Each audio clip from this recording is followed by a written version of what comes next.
Hello everybody and welcome back to the EmpireLUG YouTube channel. This is Ben, better known as ImperialBrickProdictions, and today I have 75311, the Imperial Armored Marauder.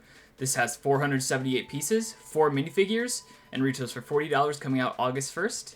I'd like to thank LEGO for sending this to us for early review. So looking at the back of the set box, we have a bunch of doors, a pilot slot, some guns on the front, there's space for 2 troops in the middle, a crate, and then on the top you have the Karga figure from Season 2 of The Mandalorian, and got some detail on the front of that box with the Marauder. So yeah, let's get this set opened up and get going. So this set comes with your instruction booklet and comes with 4 bags, which are full of all the parts, of course. So yeah, let's get these all opened up and see what's inside. So when going through all the parts in this set, I found these were some of the brand new elements for this year. There was a recolor of that panel piece and mostly all minifigure parts. So looking at some of the elements that were my favorites in this set, you see the Imperial crate from the $350 Mos Eisley Cantina. Now it comes with 2 of this in this set, and it's a perfect way to get some new details for your mocks. So let's get into the best part of this set, the minifigures. It's the Ultimate Empire Battle Pack with 2 Stormtroopers, a Mortar Trooper, and Season 2 Karga. All 4 figures are more or less brand new, so let's get into them. Alright, so getting into the Mortar Trooper, which was seen in Episode 6 of The Mandalorian for only 1 episode, I think they got it pretty well on. So, the Pauldron is completely brand new, he has a backpack, comes with a mortar, and while I still don't like the new helmets, I'll be honest, I'm a big fan of the Rogue One Stormtroopers, but these helmets are starting to grow on me with how they've done it, and of course they're now starting the new trend of all minifigures get their own unique faces. So let's get all these parts off and show the back printing, which also has looks like a backpack of mortar shells. Alright, and then the Pauldron, oh, oops, that fell off, but it's looking very much more lore accurate, so I hope we get those in new colors in the future. So let's get that back on. Alright, so now looking at this mortar piece, it's very basic, using some of the antenna pieces with this droid arm connector to add it all together, but it's pretty accurate to the show. It's not awful, but not the greatest. But yeah, the Mortar Trooper's very well done. Let's get into the rest of the figures. Alright, so looking at these Stormtroopers, we've definitely seen them before. They're virtually identical to the ones we got from the Imperial dropship from 2019, but let's compare this to the 2014 version. Let me get that out real quick. So, mind you, this has custom printed arms, but I'm sorry, the older helmets are a lot better looking. They just feel like more proportional. So, yeah, they're the same thing more or less. But the biggest feature, you guys think these are the same, but these actually introduced the first female Stormtrooper and the first person of color Stormtrooper. So this is new for LEGO, and I'm very intrigued by it because, of course, you know the Empire has different variety of Stormtroopers. There's different people under those helmets, so it's nice to see that actually reflected in the LEGO sets now. So, and also unique faces.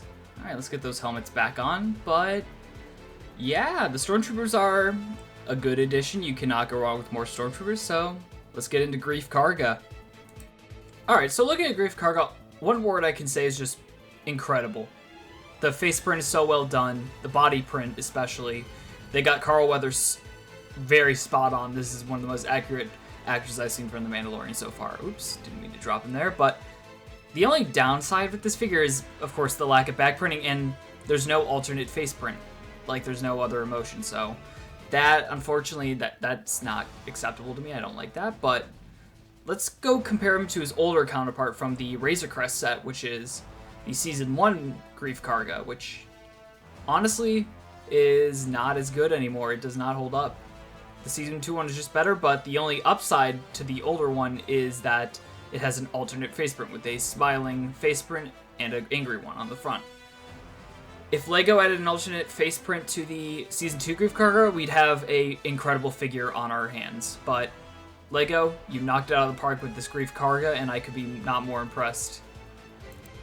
Alright, so looking at the Imperial Marauder, it's way better in hand than I thought it was, because I'll admit, when I saw the initial pictures, I was not impressed. It looked like a big ugly box. And yeah, it's meant to be a big ugly box. So let's take a deeper look into this set, alright? Alright, so this set has actually a lot going on with it. So we're going to go with the front first. And there's room for only one pilot, unfortunately. I wish it was a two-seater like it is in the show, but hey, it's a $40 set for LEGO. What are you going to expect? There's a very simple control panel in the front that's on a snot plate. And let's try and... It's kind of hard to see out, unfortunately, but it's just a tan chair with nothing else in there, really. You can fit one figure, of course. He fits very comfortably in there.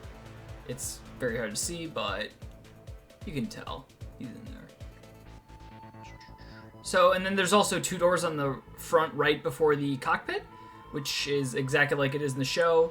It's technically four doors, two on the bottom, two on the top, but you can almost fit a minifigure in there.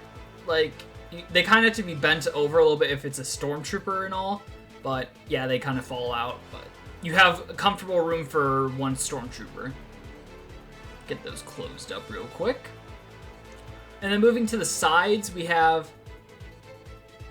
also have this on the top. It's a smaller, like, outlook canopy for a driver, but on the box art it has Grief Karga up there, but you can have him standing, that's it.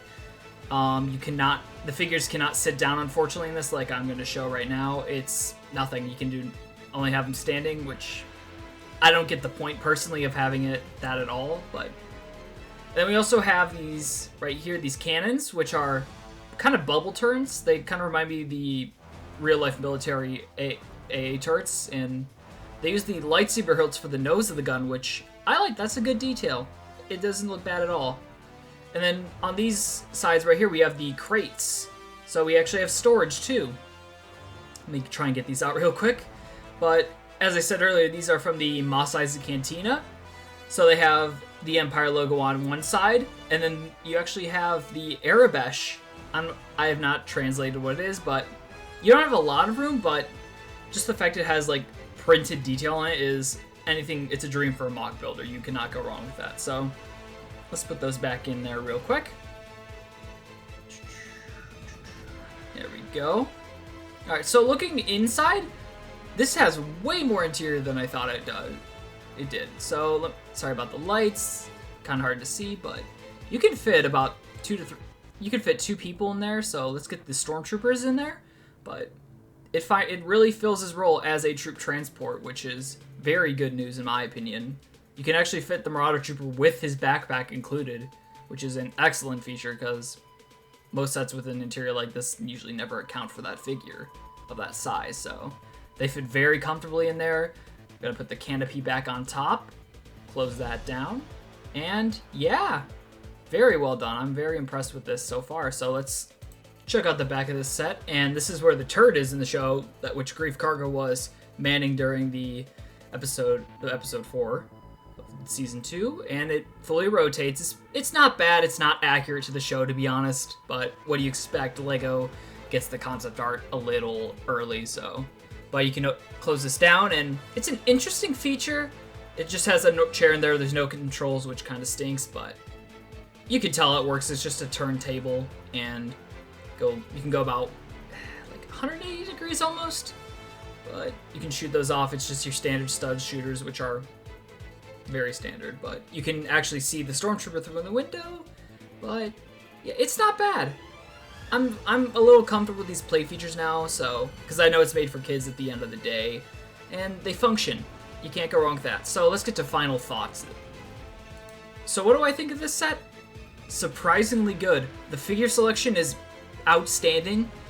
The vehicle itself is actually very impressive, and it fits fairly well to scale. So yeah, Grief Karga is a 10 out of 10 for me personally, but I like to thank again LEGO for sending this out to me and for EmpireLUG to review these sets. So yeah, check out our other reviews coming out very soon, and you all have a wonderful day. Have a good one.